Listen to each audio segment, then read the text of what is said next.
مستقبل قریب جو ہے اس کے اندر یہ یوکرین اور رشیا والا جو ہے، ابھی رشیا کے حوالے سے ایک نیوز کل یا پرسوں دیکھ رہا تھا. اس کے اندر اس نیوز کا ٹائٹل تھا رشیا نے تیسری عالمی جنگ کا اندیا دے دیا. جیسے میں کہہ رہا تھا کہ پاور کی جنگ ہے کہ کس کے پاس پاور رہنی چاہیے. امریکہ کی پوری کوشش ہے کہ ہر طرح سے جو پاور ہے وہ اسی کے پاس رہے. رشیا اور چائنا جو ہے وہ یہ چاہتے ہیں کہ اب پاور جو ہے وہ شفٹ ہونا چاہیے، جیسے کہ ہمیشہ ہوتا آیا ہے کہ سینچریز ٹو سینچریز جو ہے وہ پاورز شفٹ ہوتی ہیں الگ الگ کنٹریز کے پاس، الگ الگ ریجنز کے پاس، سب کانٹیننٹس کے پاس.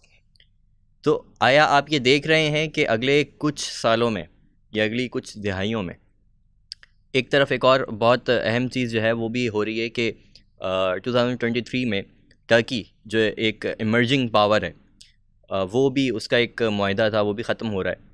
تو ٹرکی کو آیا کیسے دیکھتے ہیں؟ اور پھر اس سارے سینیریو کے اندر ٹرکی کے بھی جو ہے وہ رشیا کے ساتھ بڑے اچھے تعلقات ہیں اگر ہم بات کریں اکنامیکلی ان ساری چیزوں کی.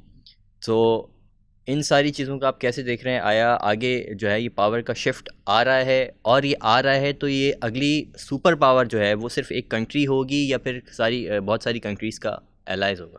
نہیں، جہاں تک جو لوگ اس میں اور زیادہ ڈیپ تھاٹ رکھتے ہیں ان کا یہی ہے کہ موسٹ لائکلی جو ہے یہ ملٹی پولر ہوگا. یہ سنگل سپر پاور کا وقت نہیں رہا. Most likely it will be a collaboration between China and Russia. تو یہ دو اب دیکھتے ہیں وہ لوگ آپس میں کس طرح سے ان کی صورتحال ہوتی ہے. لیکن دیکھیں بہت ساری چیزیں ہو رہی ہیں ایک ساتھ. اب جہاں آپ نے ٹرکی کا بھی ذکر کیا، اب ٹرکی کے اندر وہ ایک الگ بات ہے کہ ان کا ایک 100 سال پہلے ایک ایگریمنٹ ہوا تھا. اس کی کوئی expiration date on the books تو نہیں تھی، لیکن اس زمانے میں جو کانٹریکٹس ہوتے تھے وہ بیسکلی انڈرسٹوڈ یہ ہوتا تھا کہ 100 سال کی اس کی وہ ہوتی تھی. اب ایک اور کروشل چیز یہ ہے کہ ٹرکی میں ہو رہے ہیں اگلے سال الیکشنز. تو اب جو وہاں کے پریزیڈنٹ ہیں رجب طیب ایردوان، وہ ان کا جو اب کیونکہ صورتحال وہاں پہ بھی اکنامکلی اتنی اچھی نہیں ہے، ان کی بھی کرنسی کافی ڈیویلیو ہوئی ہے، اور اس کے بھی کرنسی کے ایشوز اسی طرح سے، کیونکہ اردوغان جو ہیں پریزیڈنٹ اردوغان، وہ چاہتے ہیں کہ جو آئی ایم ایف کی جو ڈکٹیٹس ہیں ان کے وہ اس کے اگینسٹ جا رہے ہیں. وہ کہتے ہیں کہ آئی ایم ایف کہتے ہیں کہ آپ انٹرسٹ ریٹ بڑھائیں، اور ایردوان نے کہا نہیں، ہم جو ہے انٹرسٹ ریٹ کم رکھیں گے.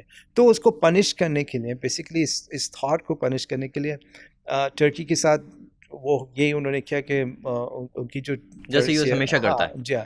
تو اب اس کی وجہ سے جو اکنامک سچویشن ٹرکی کے اندر کریٹ ہوئی ہے، اس کی وجہ سے ایردوان کے جو سپورٹرز بھی تھے نا، اب وہ بھی جو ہے نا اس کی لیڈرشپ کو کویشچن کر رہے ہیں، کیونکہ آلموسٹ ہر گھر جو ہے نا ٹرکی کے اندر سفر کر رہا ہے. وہاں پر انفلیشن ٹھیک ٹھاک بڑھی ہوئی ہے، ان کی کرنسی اچھی خاصی ڈیویلیو ہوئی ہے. یعنی لوگوں کا سروائیول، یعنی بیسک سروائیول بھی جو ہے نا کافی مسئلے ہو رہے ہیں وہاں پہ بھی.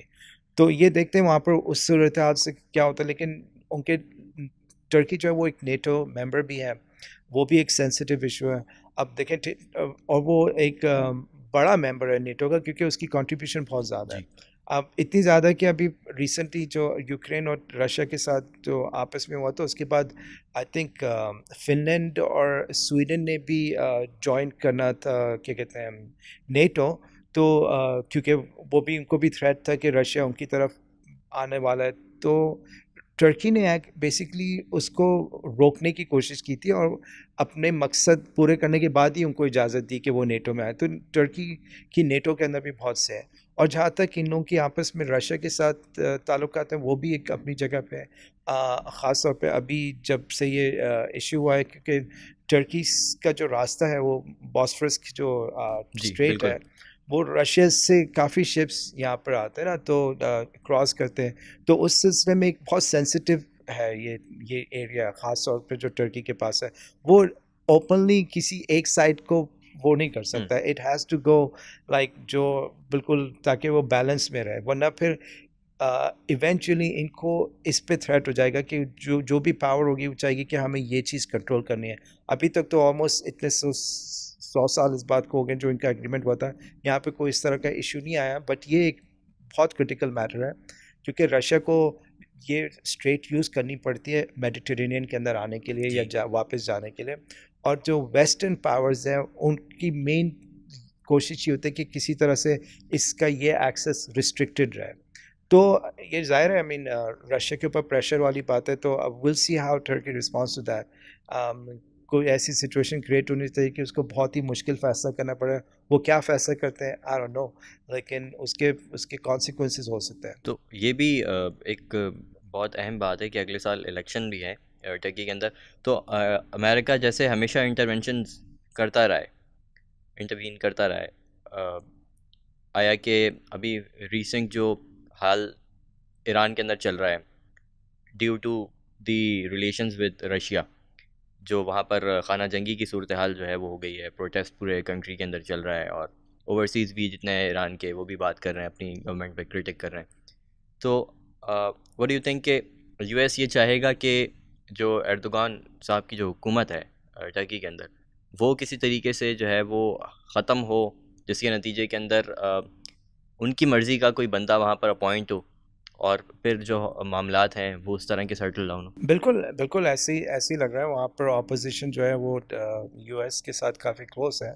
اور یو ایس کی تو اس پورے ایریا میں کافی انٹرفیئرنس رہی ہے آلموسٹ ہر جگہ پہ.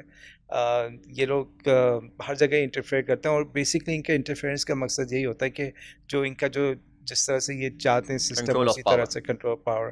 اور بیسکلی ان کا یہ بھی ایک ہوتا ہے کہ آئیڈیالوجی جو ہے نا وہ اس طرف نہ جائے کہ کبھی کسی طرح سے بھی ان کے سسٹم کو تھریٹ ہو. تو جب بھی کوئی وہ ایسی چیز دیکھتے ہیں کہ کسی بھی لیڈر میں کہ کوئی لیڈر ان کی جو پالیسی ہے اس کو چیلنج کرنے کی پوزیشن میں آیا ہے تو اس کو فوراً ہٹا دیتے ہیں. اور وہ انہوں نے اکنامک ہٹ مینس بھی بھیجے ہیں اور بھی کافی طریقے سے سابراج کیا. اب جیسے ایران کے اندر جو سچویشن ہے, سملر سچویشن تقریباً آج سے آپ کہہ لیں 1950s میں ہوئی تھی, تقریباً 72 ایئرس پہلے, جب ایران کے اندر جو پارلیمنٹ ہے انہوں نے ایک ایسے پرائم منسٹر کو آفس میں لے کے آئے جس نے تھریٹ کیا تھا. اس وقت برٹش پیٹرولیم کے پاس کانٹریکٹ تھا آئل کا یہاں پہ ایران کے اندر. تو اس سے آتے ساتھ ہی یہ کیا کہ اس آئل کمپنی کو نیشنلائز کر دیا, اور برٹن سے کہا کہ بھئی آپ کے جو ہمارے ساتھ ڈیل تھی وہ ختم ہو گئی. اب اصل میں ان کی جو ڈیل تھی وہ بھی میں آپ کو تھوڑا سا بتا دوں. ارلی 1900s میں انہوں نے وہاں پر جب آئل ڈسکور کیا ایک بندے نے, تو اس نے ان کے ساتھ ڈیل یہ کی تھی ایرانینز کے ساتھ کہ جتنا بھی پروفٹ آئے گا اس کا صرف 16%, پروفٹ کا 16% میں آپ کو دوں گا, اور پھر بھی آپ کے اوپر آپ میری اکاؤنٹنگ کو چیلنج نہیں کر سکتے نہ میں آپ کو بتاؤں گا کہ میں کس طرح سے اکاؤنٹنگ کر رہا. ہاں, تو کافی عرصے تک آپ یہ کہہ لیں جو ورلڈ وار کے دوران کا جو ٹائم تھا نا, وہ برٹن نے ایران سے آپ سے اتنا دل سے ان کی عیاشیاں کی میں آپ کو بتا نہیں سکتا. تو اسی لیے جو قوم تھی ان کی اس وقت 1950s کے اندر انہوں نے ایسے بندے کو پرائم منسٹر بنایا جو کہ نیشنلائز کرنے والا تھا, اور اس نے نیشنلائز کیا آ کے. تو پھر برٹن نے کوشش کی کسی نہ کسی طرح سے اس کو ہٹایا جائے. پہلے وہ آئے پریزیڈنٹ یو ایس کے پاس, پریزیڈنٹ ٹرومن تھے اس وقت, انہوں نے تو منع کر دیا کہ ہم لوگ اس طرح سے نہیں کرتے کسی طرح سے بھی نا, کیونکہ ان کے یو ایس کے کانسٹیٹیوشن میں تھا کہ بھئی آپ لوگوں نے جو نا فورن اس میں میٹرز میں انٹرفیئر نہیں کرتا. اینی ویز پھر اس کے بعد جو الیکشن میں وہاں پہ بھی پریزیڈنٹ چینج ہو گیا. وہ پریزیڈنٹ تھا آئزن ہاور, اور وہ بھی ملٹری کا آدمی تھا. اس کے پاس یہ لوگ گئے اور اس کو انہوں نے کہا کہ بھئی کمیونسٹ رہتا ہے, رشیا قریب ہے وہاں سے, وہ انفلوئنس کرے گا. تو اس نے اس بیس پہ جو ہے نا وہاں پر اس وقت ایران کے اندر ایک کھو آرکسٹریٹ کرایا. وہ 2 بھائی تھے, ایک CIA میں تھا اور ایک جو تھا فورن آفس میں تھا وہاں پہ, ڈلس بردرز. تو انہوں نے یہ چیز آرکسٹریٹ کا بھی ریسنٹلی ایک مووی بھی بنی تھی اس کے اوپر.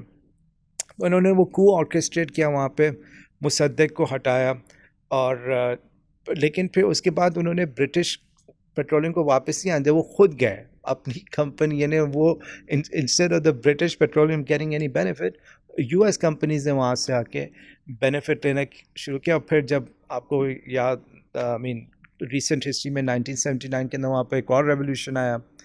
اس وقت بھی یہی ہوا کہ وہی جو یو ایس سے لے کے آئے تھے جس بندہ کو, جو شاہ تھا ان کا, وہ گیا ہوا تھا علاج پہ. تو پھر خمینی نے آ کے یہاں پر